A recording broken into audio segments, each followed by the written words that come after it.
আসসালামু আলাইকুম রহমতুল্লাহি ওবরাকাতু ইন্নাল হামদুলিল্লাহ ওয়াসসালাতু ওয়াসসালামু আলা রাসূলিল্লাহ ওয়া বা'দ। প্রিয় দর্শক শ্রোতা, কাছে দূরে বিশ্বজুড়ে যে যেখান থেকে এই মুহূর্তে উপভোগ করছেন এটিএন নিউজের পর্দায় ইসলাম কি বলে গুরুত্বপূর্ণ আয়োজনে আজকেও আপনাদের সঙ্গে আছি আমি নিজাম বিন মুহিব। প্রিয় দর্শক, নিশ্চয়ই জেনে থাকবেন প্রতি সপ্তাহে আমরা আমাদের প্রিয় স্কলারকে আমন্ত্রণ জানিয়ে থাকি, যিনি সমসাময়িক একটি বিষয়ে আমাদেরকে গুরুত্বপূর্ণ আলোচনা এবং নসিহা পেশ করে থাকেন। যথারীতি আজকেও আমাদের স্টুডিওতে এসেছেন বাংলাদেশের খ্যাতিমান স্কলার আস-সুন্নাহ ফাউন্ডেশনের সম্মানিত চেয়ারম্যান শেখ আহমদুল্লাহ। আসসালামু আলাইকুম ওরহমতুল্লাহি ওবরাকাতুহু। ওয়ালাইকুম আসসালাম ওরহমতুল্লাহি ওবরাকাতুহু। উস্তাদ কেমন আছেন? আল্লাহ মেহরবানি, আলহামদুলিল্লাহ। আপনাকে এটিএন নিউজের জুমাবারের এই বিশেষ আয়োজনে স্বাগত জানাচ্ছি। ধন্যবাদ আপনাকে। প্রিয় দর্শক, আজকে আমরা আরও একটি গুরুত্বপূর্ণ এপিসোড করতে যাচ্ছি ইনশাআল্লাহ। তা হচ্ছে হজ পরবর্তী করণীয়। আমরা যারা হজ করেছি আলহামদুলিল্লাহ, যারা প্রবাস থেকে আমাদেরকে দেখছেন, হজ পরবর্তী আমাদের করণীয় কি সেই বিষয়ে আজকে আলোচনা আমরা শুনবো ইনশাআল্লাহ। প্রিয় দর্শক, আপনারাও আমাদের সঙ্গে যুক্ত হতে পারেন atnews@gmail.com এই মেইলে প্রশ্ন করার মাধ্যমে। আলোচনা শুরু করছি প্রিয় দর্শক। শেখ, শুরুতেই আপনার মাধ্যমে আমরা আমাদের দর্শকদেরকে জানাতে চাই, হজ শেষ হলো আলহামদুলিল্লাহ, হজ পরবর্তী একজন মুমিনের জীবন কেমন হবে? ধন্যবাদ আপনাকে। আলহামদুলিল্লাহ, সাল্লাতু ওয়াসসালামু আলা রাসূলিল্লাহ। বাদ, হজ এবং কোরবানি দুইটি ইবাদত আমরা শেষ করলাম, সমাপন করলাম। যে কোনো ইবাদত সম্পাদন করার পর আমাদের মধ্যে দুটি বিষয় থাকা দরকার। তার একটি হলো যে ইবাদতটুকু আমি করেছি সেটুকু যেন আল্লাহ সুবহানাহু ওয়া তাআলা কবুল করে নেন, সেজন্য আল্লাহর কাছে দোয়া করা। আর এই ইবাদত সম্পাদন করতে গিয়ে ভুল বিচ্যুতি যদি হয়ে থাকে সেজন্য আল্লাহ তাআলার কাছে তওবা করা। আমরা দেখি কাবা নির্মাণের পর আল্লাহ নবী ইব্রাহিম আলাইহিসসালাম তার ছেলে ইসমাঈল আলাইহিসসালাম সহ যখন কাবা তৈরি করেছেন, শেষ করার পর তারা আল্লাহর কাছে দোয়া করেছেন, রব্বানা তাকাব্বাল মিন্না ইন্নাকা আনতাস সামিউল আলিম। আল্লাহ আমাদের উভয়ের তরফ থেকে আপনি কবুল করে নিন। আবার তারা দোয়া করেছেন ওয়াতুব আলাইনা, আল্লাহ আপনি আমাদের এই কাজে ভুল ত্রুটি হলে সেটি মাফ করে দিন। অতএব হজের পর, কোরবানির পর এত গুরুত্বপূর্ণ ইবাদত সম্পাদন করতে গিয়ে আমাদের অজান্তে কোনো ভুল হয়ে থাকতে পারে, তার জন্য আল্লাহর কাছে ক্ষমা চাওয়া। সেই সাথে আল্লাহ তাআলা যেন আমাদের এই ভাঙা চোরা, আমাদের এই ত্রুটিপূর্ণ কাজগুলো যেন আপন অনুগ্রহে কবুল করে নেন, সেজন্য দোয়া করতে থাকা। সেই সাথে বিশেষ করে যারা হজে গিয়েছেন, হজ সম্পাদন করেছেন, তাদের জন্য একটা গুরুত্বপূর্ণ বিষয় হলো যে হজ সম্পাদন করবার পর হজের মাধ্যমে যে নিষ্পাপত্য লাভের সুযোগ তৈরি হয়ে থাকে, যদি আমরা সেভাবে মাবরুর হজ করতে পারি, তাহলে সেক্ষেত্রে নবী করিম সাল্লাল্লাহু আলাইহি ওয়াসাল্লামের পরিষ্কার হাদিস থেকে আমরা জানি যে ব্যক্তি এমন হজ করলো যে হজে কোনো প্রকার অনাচার, অন্যায়, অশ্লীলতা, ঝগড়া, ফাসাদ কিছুই থাকলো না, রাজা আখায়মি ওলাদাথু উম্মু, সে ব্যক্তি মায়ের গর্ভ থেকে সদ্য ভূমিষ্ঠ হওয়া সন্তানের মতো নিষ্পাপ হয়ে আসে। তো এইভাবে যদি আমরা হজ করার চেষ্টা করে থাকি এবং সুধারণা করি যে আল্লাহ তাআলা আমাকে হয়তো নিষ্পাপত্য দান করছেন, অবশ্য মানুষের হক অধিকার থাকলে সেগুলো যথানিয়মে পরিশোধ করতে হবে। তো এরপর হজের পর এসে আমার যেন নিষ্পাপত্তাটাকে ধরে রাখতে পারি, এটা হলো আমাদের জন্য চ্যালেঞ্জিং বিষয়। অর্থাৎ আমি নতুন একটা জীবন গড়ে তুলে সম্পূর্ণ পুত পবিত্রতার সাথে চলার একটা সংকল্প করব, এই প্রচেষ্টাটা আমাদের থাকা দরকার। তাহলে সেক্ষেত্রে হজের পরের এই যে প্রচেষ্টা, সেটির মাধ্যমে আমার হজ কবুল হওয়ার সম্ভাবনা অনেক বেশি বেড়ে যাবে। যে কোনো ইবাদত করার পর সেটির ইতিবাচক দিকগুলো যদি মানুষ ধরে রাখতে পারে, সেই ইবাদতের ধারা যদি অব্যাহত রাখতে পারে, তাহলে সেই ইবাদত আল্লাহর কাছে কবুল হয়েছে এই মর্মে জোরালো এবং প্রবল ধারণা তিনি করতে পারেন। জি, আল্লাহ তাআলা আমাদের এই বছর যত হাজি সাহেব হজ করেছেন, আল্লাহ তাআলা সকলের হজ কবুল করুন, আল্লাহুম্মা আমিন। শেখ, আমাদের মধ্যে একটা প্রচলন আছে, সেটা হচ্ছে যে কেউ হজ করে আসলে হাজি সাহেব তাকে আমরা বলি, এবং কারো কারো নিজেরও একটা প্রত্যাশা থাকে যে আমাকে হাজি সাহেব বলুক বা আলহাজ বলুক। আমরা অনেক সময় দেখেছি যে অনেক নেতাদের নামের আগে আলহাজ ব্যবহার না করার কারণে তিনি বকাবদ্ধ করেছেন। আপনি বলবেন যে কেউ যদি হজ করে এসে তার নামের আগে হাজি লাগাতে বাধ্য করে বা নিজেই হাজি লাগানো শুরু করে, এক্ষেত্রে কোনো বিধিনিষেধ রয়েছে কিনা? ধন্যবাদ আপনাকে। নাম আমরা হজ করার পর করব আল্লাহর জন্য। হজ যদি পার্থিব উদ্দেশ্যে হয়, মানুষের কাছে হাজি সাহেব শুনবো বা সারা জীবনের জন্য আমার একটা সার্টিফিকেট হয়ে গেল, এরকম একটা পরিচয় সমাজে প্রতিষ্ঠিত হয়ে যাবে যে হজ করেছি, এরকম চিন্তাভাবনা থেকে হজ করলে সেই হজ ইবাদত হবে না, সেটা হবে একান্ত লোক দেখানো। আল্লাহ সুবহানাহু ওয়া তাআলা এই ধরনের লৌকিকতাপূর্ণ কোনো ভালো কাজ, সেটা যত ভালোই হোক না কেন, সেটি আল্লাহ তাআলা কবুল করেন না, এবং এটি একটি গুনাহের কারণ। মানুষকে দেখানোর জন্য ইবাদত করলে সেটি আল্লাহর শানে বেয়াদবি হয় এবং আল্লাহর প্রতি রীতিমতো অধ্যত্ব প্রদর্শন হয়, সেজন্য এটি কিন্তু গুনাহের কারণ। সো এই বিষয়টা আমাদের মাথায় রাখতে হবে। এর পাশাপাশি কারোর যদি প্রত্যাশা থাকে নামের শুরুতে আলহাজ, হাজি ইত্যাদি লেখা হবে, সেটা তো এটার প্রমাণ বহন করবে যে তিনি আল্লাহর জন্য হজ করেননি। এটি মোটেও যৌক্তিক না যে আমরা হজ করলে আমাদের নামের শুরুতে আল হাজ লাগাতে হবে, কারণ আমরা তো নামাজ পড়ি, সেক্ষেত্রে আল মুসল্লি আমাদের নামের শুরুতে লাগানো হয় না, বা অন্য ইবাদত করলে কোনো কিছু বলা হয় না, তাহলে এখানে কেন লাগানো হবে? তার মানে যেখানে আসলে অর্থ আমরা খরচ করি সেখানে আমরা একটা ফিডব্যাক চাই। এটা আমাদের অনেকেরই টেন্ডেন্সি বা প্রবণতা যে আমি কোরবানি করেছি তাহলে গোশতটা ফিডব্যাক আসুক, হজ করেছি আল হাজ টাইটেলটা আমার ফিডব্যাক আসুক, আমি জাকাত দিয়েছি তাহলে মানুষ আমাকে জাকাত দানকারী বলুক, কোনো কিছু দান করেছি মানুষ জানুক, আমাকে বাহবা দেখ। এই আর্থিক ইবাদতের মধ্যে ফিডব্যাক পাওয়ার বা মানুষের কাছ থেকে কিছু পাওয়ার প্রত্যাশা যেটা থাকে সেটা পরিষ্কারভাবে গুনাহের কথা এবং ভুল, এই বিষয়গুলো থেকে আমাদের যথেষ্ট সতর্ক থাকতে হবে, নাহলে ইবাদতগুলোর মাধ্যমে সওয়াবের পরিবর্তে আমাদের গুনাহ হওয়ার কিন্তু সমূহ আশঙ্কা থাকবে। জি, আশা করছি আমরা যে কোনো ইবাদত করার পূর্বেই আমরা শুধুমাত্র আল্লাহর জন্য ইবাদত করব, লোক দেখানো কোনো ইবাদত যেন আমাদের দ্বারা না হয়। আল্লাহ আমাদেরকে হেফাজত করুন। শেখ, আমাদের কাছে একজন জানতে চেয়েছেন যে হজ করে এসেও অনেকে সুদ ঘুষের সাথে জড়িত হয়ে যায়, পূর্বেও তিনি এই পাপ করেছেন, এখনও সেই পাপ কন্টিনিউ করছেন, বেগানা নারীর সাথে চ্যাটিং চলে তাদের, এই ব্যাপারে কি বলবেন? হজ করে আসার পরেও যদি কেউ পরিবর্তন না হয় তাদের ব্যাপারে আপনি কি বলবেন? দুঃখজনক, যদিও পরিবর্তনটা হজের আগেও থাকা দরকার, পরেও থাকা দরকার, কিন্তু হজ করে একটা লম্বা সময় আল্লাহ ইবাদতবন্দি করার পর ব্যক্তির ভিতর পরিবর্তন আসাটাই তো কাঙ্ক্ষিত। এর বাইরে হজের মাধ্যমে নিষ্পাপত্য লাভের যে একটা সুযোগ থাকে, সম্ভাবনা থাকে, সেই সম্ভাবনাটা নষ্ট করে দেওয়া হয় এই সমস্ত পাপচারে লিপ্ত হওয়ার মাধ্যমে। দুঃখজনক, সেটি সন্দেহাতীতভাবে এটা হওয়া উচিত নয়। একজন ইমানদার তিনি আল্লাহর ঘরে হাজিরা দিয়ে তওবা করেছেন, ইস্তেগফার করেছেন, সে কথাটা তার মাথায় থাকা দরকার, মনে থাকা দরকার। তাহলে ইনশাআল্লাহ তিনি মুত্তাকি হতে পারবেন। এবং কোরবানি এবং হজ এগুলোর উদ্দেশ্যই মুত্তাকি হওয়া, পাপাচার ত্যাগ করে আল্লাহর অবাধ্যতার জগৎ ত্যাগ করে ফিরে আসা। হজের মর্ম কথাকে আমরা খুব ভালো করে উপলব্ধি করতে না পারার কারণে কিন্তু আমাদের এদের অবস্থা তৈরি হয়। জি শেখ, আমরা জানি যে এই বছরও হজ করতে গিয়ে অনেকেই মৃত্যুবরণ করেছেন। হজ করতে গিয়ে মৃত্যুবরণ করলে সেই সমস্ত আল্লাহর বান্দাদের বিশেষ কোনো মর্যাদা রয়েছে? সন্দেহাতীতভাবে যে কোনো নেক আমল বা ইবাদত বন্দেগীরত অবস্থায় মারা গেলে সেটা তো একটা ভালো মৃত্যু, কারণ আমি আল্লাহর গোলামি এবং দাসত্ব করতে করতে মারা গেলাম। এ অর্থে তো এটি একটা ভালো মৃত্যু বলাই যায়। কিন্তু মূলত মানুষের নাজাত এবং আল্লাহর কাছে মুক্তি নির্ভর করবে মানুষের কর্মের উপর।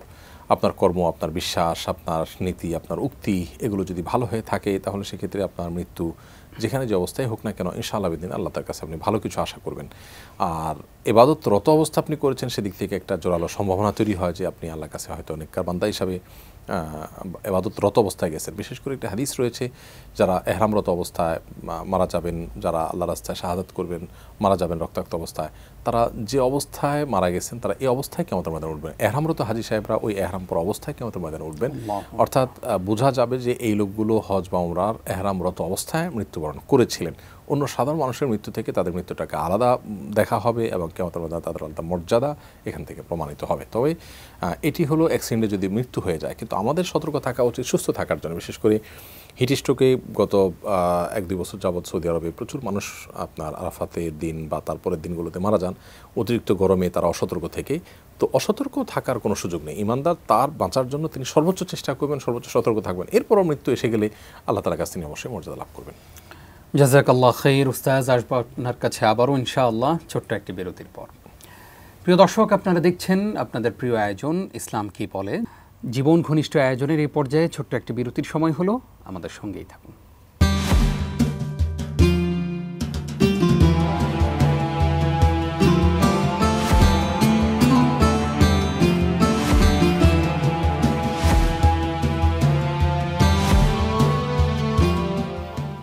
প্রিয় দর্শক, আরও একবার স্বাগত জানাচ্ছি। দেখছেন ইসলাম কি বলে।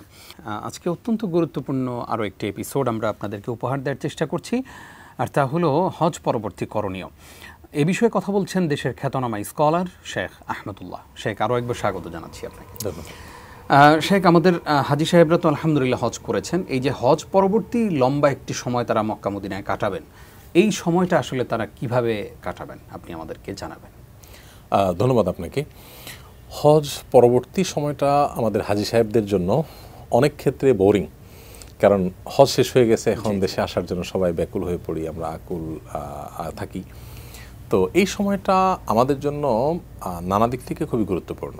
এর ভিতরে একটা হলো যে হজের যে ব্যস্ততা ছিল, হজের যে প্রেশার ছিল, সেটা শেষ হয়েছে। এখন আমরা মন ভরে আল্লাহর ঘরে ইবাদত করতে পারি। বিশেষ করে যারা মক্কা অবস্থান করছেন, আমরা জানি যে মাতাফে তওয়াফের যে মূল হাউসটা আছে সেখানে এহরামের পোশাক ছাড়া পুরুষরা প্রবেশ করতে পারেন না।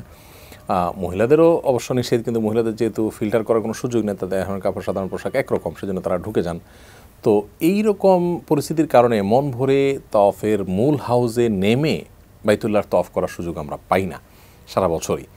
তো হজের পরপর বেশ কয়েকদিন পর্যন্ত এই সুযোগটা অবারিত থাকে, সম্ভবত সপ্তাহ 10 দিন পর্যন্ত অবারিত থাকে। তো আমরা যারা মক্কা চলে আসছি এখন হাউসে আমরা গিয়ে এবার এই তওয়াফটা করতে পারি। তবে মনে রাখা উচিত যে হাউসে গিয়ে তওয়াফ করিয়া যাই করি, যদি মানুষের কষ্টের কারণ হয় তবে সেটা থেকে আমাদের যথাসম্ভব দূরে থাকা উচিত, বিরত থাকা উচিত। আমরা স্কোপ বুঝে, সুযোগ বুঝে আমরা বেশি বেশি তওয়াফ করতে পারি। এই সুযোগটা হজের পরেই একমাত্র লাভ হয়, অতএব এই সুযোগটা আমরা গ্রহণ করব। এর বাইরে যেটি আমরা করতে পারি সেটি হলো যে এই সময়গুলোতে হারামে ইবাদতের উপরে খুব বেশি আমাদের মনোযোগী হওয়া উচিত। আমাদের ম্যাক্সিমাম হাজিদের দেখা যায় যে তারা আসলে হজের দিনগুলো, মূল দিনগুলো শেষ হয়ে যাওয়ার পর অবশিষ্ট দিনগুলোতে হোটেলে বসে খেয়ে বসে গল্প করে তারা সময় কাটাতে থাকেন। এরপর নিজেদের দেশে ফেরার ফ্লাইট 10 দিন, 20 দিন, 25 দিন পর দেখা যায় অনেকের। তো সেটার জন্য তারা অপেক্ষা করতে থাকেন এবং অযথাই সময় নষ্ট করতে থাকেন। ইমানদারের জীবনে প্রতিটা মুহূর্ত যেখানে গুরুত্বপূর্ণ সেখানে হজের দিনগুলো কোনোভাবে সময় নষ্ট করার সুযোগ নেই। বরং আমরা বেশি বেশি হারামে সময় কাটাবো, তওয়াফ করব। মদিনা যারা আছেন তারা মসজিদে নববীতে বেশি বেশি পাতবন্দি করবেন, তাহাজ্জুদ পড়বেন, কোরআন তেলাওয়াত করবেন এবং অন্যান্য জিয়ারাগুলো, সুন্নাহ জিয়ারাগুলো করবেন। অর্থাৎ সময় নষ্ট করবেন না। এবং একটা বড় সুযোগ আমাদের জন্য আসে যারা কোরআন সহি করে পড়তে পারি না, তারা আমরা চাইলে কাফেলায় একাধিক হাজি থাকেন, শুদ্ধ তেলাওয়াতকারী, কিংবা কোনো আলেম থাকেন, হাফিজ থাকেন, তাদের সাথে যদি আমরা একটু সিরিয়াসনেসের সাথে বসি এবং কোরআনটাকে আমরা একটু ঝালাই করার চেষ্টা করি, দেখা যাবে আমার কোরআন তেলাওয়াতটা অনেক সুন্দর হয়ে গেছে, তাজউইদের সাথে তেলাওয়াত করতে পারছি। সো এই কাজগুলো আমরা যদি করি তাহলে আমাদের এই সময়টা খুবই অর্থবহভাবে আমরা কাটাতে পারি। আমি বাংলাদেশি হাজিদের একটা বড় অংশকে দেখেছি, বা আমরা অনেকেই দেখে থাকবো, যে তারা হজ হয়ে গেছে, এখন তাদের বাড়িতে আসার পাল্লা, লম্বা সময়। এখন দুইটা কাজ, এক হলো কেনাকাটা পিছনে অপ্রয়োজনে সময় নষ্ট করা, 10 টাকা জিনিস কিনতে গিয়ে 20 টাকার সময় নষ্ট করা, আবার আপনার হোটেলে বসে বসে গল্পগুজব, আড্ডা, দেশের রাজনীতি, সমাজনীতি, বিভিন্ন ঘটনা, পর্যালোচনা, এগুলো নিয়ে ঝগড়া ফাসাদ হয়। খুবই দুঃখজনক একটি অধ্যায় যে হাজি সাহেব এভাবে সময় নষ্ট করে ফেলেন। হজের মতো ইবাদত আপনি করতে গেছেন, যতক্ষণ পর্যন্ত আপনি দেশে ফিরে না আসছেন আপনি কিন্তু ইবাদতের মধ্যেই আছেন। সো আপনি চেষ্টা করবেন মক্কাতে, মদিনাতে, মসজিদে ইবাদতবন্দিতে কাটানোর, বই পুস্তক পড়ার, কোরআনটা সহি করার, দুরুদ বেশি বেশি পড়ার, মদিনায় থাকলে, মক্কা থাকলে বেশি তওয়াফ করার, সেই কাজগুলো করবো আমরা। কোনো অবস্থাতেই সময় নষ্ট হতে পারে এমন কাজ থেকে আমরা বিরত থাকার চেষ্টা করব ইনশাআল্লাহ, ইনশাআল্লাহ। শেখ, এবার একটু ভিন্ন একটি প্রসঙ্গে আসতে চাই, তা হলো যে বাংলাদেশের এই অনেক হাজি তো এবার মৃত্যুবরণ করেছেন এবং অধিকাংশই হচ্ছেন বৃদ্ধ।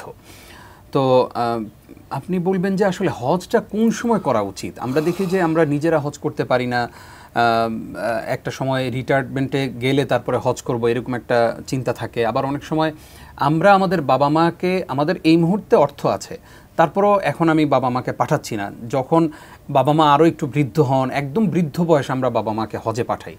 আসলে হজটা একজন ইমানদার কখন করা উচিত? গুরুত্বপূর্ণ। আমার মনে হয় বাংলাদেশ এবং ভারত ছাড়া পৃথিবীর কোনো দেশের এত বৃদ্ধ অবস্থায় হজ করতে দেখা যায় না। বিশেষ করে অন্যান্য মুসলিম দেশগুলো, মালয়েশিয়া, ইন্দোনেশিয়ার কথা বলি, আরব কান্ট্রিগুলোর কথা বলি, তারা কিন্তু ম্যাক্সিমাম হাজিরাই কিন্তু মধ্যবয়সী বা তরুণী। তাদের মধ্যে বৃদ্ধদের হজ করার প্রবণতা বা শুধু বৃদ্ধদেরই হজ করার প্রবণতা একেবারেই কম। তো এই জায়গাটাতে আমাদের বড় ধরনের সংশোধন প্রয়োজন। হজ কিন্তু কষ্টসাধ্য, পরিশ্রম সাধ্য একটি কাজ। অর্থাৎ হজ এমন ইবাদত যে ইবাদতের মধ্যে আমাদের অনেক কষ্ট করতে হয়, অনেক কায়িক পরিশ্রমের ব্যাপার এখানে থাকে। মাইলকে মাইল পথ আমাদেরকে পাড়ি দিতে হয়, হাঁটতে হয়, এবং অনেক গরম, অনেক ঠান্ডা, এগুলোর মধ্যে আমাদেরকে স্ট্রাগল করতে হয়। এই জন্য তো নবী করিম সাল্লাল্লাহু আলাইহি ওয়াসাল্লাম মেয়েদের হজকে জিহাদের সাথে তুলনা করেছেন। তো এই জন্য হজের মতো ইসলামের এই স্তম্ভ, ইসলামের গুরুত্বপূর্ণ কাজ, এত ফজিলতপূর্ণ কাজ, নিষ্পাপত্য লাভ হয় যার মাধ্যমে, জান্নাত যার একমাত্র বিনিময়, সেই ইবাদতটি যেহেতু কষ্ট করে করতে হয়, এই জন্য শক্ত অবস্থায় যাওয়া দরকার। আমরা কেন জানি শক্ত অবস্থায়? অনেকেই চাকরিজীবী যারা থাকেন তারা রিটায়ারমেন্টের জন্য অপেক্ষা করেন, রিটায়ারমেন্টে যাওয়ার পর তারা হজ করবেন। এটা মোটা দাগে একটা ভুল। কারণ রিটায়ারমেন্টে যাওয়ার পরে আপনি হজ করবেন, শরীরে তখন অনেক শক্তি থাকবে না, দুর্বলতা থাকবে, হজটা আপনি সঠিকভাবে পারফর্ম করতে পারবেন না। এই জন্য শক্ত থাকতে যাওয়া উচিত যদি আপনার আর্থিক সঙ্গতি থাকে। বিনা কারণে হজকে বিলম্ব করাই জায়েজ নাই। নবী করিম সাল্লাল্লাহু আলাইহি ওয়াসাল্লাম বলেছেন তাআজ্জালু ইলাল হজ, তোমরা খুব দ্রুততার সাথে হজ ফরজ হলে হজ করে ফেলো, কারণ ফাইন্নাহু লা ইয়াদরি আহাদুকুম মা ইয়াহদুসুলাহ, কারণ তোমাদের কেউই জানে না যে তার জন্য কি অপেক্ষা করছে, কোন দুর্ঘটনা এসে তার, কোন অসুস্থতা এসে তার হজকে নষ্ট করবে বা হজ করার সক্ষমতা কমিয়ে দিবে। সেজন্য সময় থাকতে হজ করার জন্য কিন্তু নবী করিম সাল্লাল্লাহু আলাইহি ওয়াসাল্লাম আমাদেরকে পরিষ্কার নির্দেশ করেছেন। এসব বিবেচনায় আমাদের হজ করার ক্ষেত্রে সবসময় দ্রুততার সাথে হজ করা, বিলম্ব না করা, এই বিষয়গুলোকে মাথায় রাখতে হবে। জি শেখ, এই ক্ষেত্রে একটি প্রশ্ন আসে আমাদের কাছে অনেক সময়, যে সন্তানের টাকা হয়েছে, সন্তান নিজে হজে না গিয়ে বাবাকে পাঠান, এটা কি ভুল নয়? অবশ্যই ভুল, কারণ হলো হজটা আর্থিক ইবাদত, যেহেতু এটার সাথে অর্থের সম্পর্ক, সামর্থ্যের সম্পর্ক, সঙ্গতির সম্পর্ক। আপনার সঙ্গতি আছে, আপনি হজ করবেন, বাবা মার সঙ্গতি নেই আর্থিক, তারা হজ করবেন না। এখানে আসলে রেসপেক্টের ব্যাপার না এটা। আমরা মনে করি, বাবা মাও মনে করেন যে ছেলেটা আমার হজ না করায় নিজে করলো, এলাকা মানুষ মনে করে বাবা মার হজ না করায় নিজে করলো। আসলে হজ করানোর জিনিস না, হজ করার জিনিস। ছেলের টাকা হয়েছে, ছেলে হজ করবে, আলহামদুলিল্লাহ। আরও যদি তার কাছে অতিরিক্ত টাকা থাকে, বাবা মাকেও হজ করাবে, খুবই ভালো। কিন্তু ছেলের নিজের হজকে বিলম্ব করে টাকা যেহেতু হয়েছে এখন আগে বাবা মা করুন, এটা গুনাহের কথা। কারণ বাবা মা হজ করলে ছেলের ফরজ আদায় হবে না, যার সামর্থ্য হয়েছে তার উপরে বর্তাবে। বাবা মারও এই ভুল ধারণাগুলো ভাঙতে হবে যে না, ছেলে আমাদেরকে হজ না করায় নিজে করলে কোনো অপরাধ করেছে, পাপ করেছে, অন্যায় করেছে। ব্যাপারটি এরকম নয়। এটা ব্যাপারটি এরকম যে ধরুন ছেলে অসুস্থ হয়েছে, তো তার মেডিসিন নিতে হবে। এখন যদি মনে করা হয় যে না, বাবার মেডিসিন না কিনে দিয়ে নিজে করলো, খেলো, তো কেমন কথা। তো বিষয়টা অনেকটা এরকম যে যার দরকার তিনি করবেন, যার দরকার নয়, যদি তার জন্য করার মতো হয়, সুযোগ থাকে, করবেন। কিন্তু অহেতুক নিজেরটা বাদ দিয়ে বাপ মাকে হজ করানোর অগ্রাধিকার দেওয়ার কোনো সুযোগ নেই। জি শেখ, আমরা অনুষ্ঠান শেষ করব, ছোট্ট করে জানতে চাই হাজী সাহেবরা দেশে ফিরবেন, বিদায়ী তওয়াফ সম্পর্কে আপনার কাছ থেকে।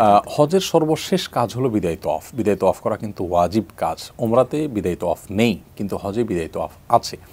সো আমাদের মক্কা ত্যাগের সময় সর্বশেষ কাজ হবে বিদায়ী তওয়াফ। বিদায়ী তওয়াফ করার মানে আপনি আর অপেক্ষা করবেন না মক্কা, এরপর আপনি সোজা মক্কা ত্যাগ করার চেষ্টা করবেন। বিদায়ী তওয়াফের পরে একমাত্র অপেক্ষা হতে পারে হারামে নামাজের জন্য, যে ফরজ নামাজের ওয়াক্ত হয়ে গেছে, আজান হয়ে গেছে বা আজানের সময় কাছে গেছে, আপনি নামাজ পড়ে বের হবেন, এটুকু অপেক্ষা হতে পারে। অতএব ধরা যাক সকালে ভোরে আপনাদের বাস মক্কা থেকে মদিনার উদ্দেশ্যে আসবে, সেখান থেকে দেশে আসবেন, অথবা মক্কা থেকে জেদ্দা এয়ারপোর্ট হয়ে আপনি দেশে আসবেন। তো যখন বাস ছাড়ার টাইম দেওয়া হবে তার আগে আগে বিদায়ী তওয়াফ করবে, যে বিদায়ী তওয়াফ করে হোটেলে এসে আপনি কোনো রকম বের হতে পারেন, হাতে এই সময়টুকু রাখবেন। তো এইভাবে বিদায়ী তওয়াফ করবো আমরা, 7টা চক্কর দিব। বিদায়ী তওয়াফের পর অন্যান্য তওয়াফের মতো 2 রাকাত নামাজ পড়বো। এর বাইরে বিদায়ী তওয়াফের সাথে আর সাই নেই। অনেকে অহেতুকই কষ্ট করেন, সাই করেন, কোনো দরকার নেই। বিদায়ী তওয়াফ 7 চক্কর নারী পুরুষ সকলের জন্য প্রযোজ্য। এটি ওয়াজিব কাজ, এটি ছুটে গেলে গুনাহ হবে। অসংখ্য ধন্যবাদ উস্তাদ। আরও একটি গুরুত্বপূর্ণ এপিসোড আপনার কাছ থেকে আমরা উপহার পেয়েছি, কষ্ট করে আমাদেরকে সময় দিয়েছেন, সেই জন্য আপনার প্রতি কৃতজ্ঞতা আদায় করছি। ধন্যবাদ আপনাকে। প্রিয় দর্শক, এতক্ষণ যারা আমাদের সঙ্গে ছিলেন আপনাদেরকেও ধন্যবাদ জানিয়ে শেষ করছি আজকের আয়োজন। আপনারা দেখছিলেন ইসলাম কি বলে। আজকের মতো এখানেই শেষ করছি আয়োজন।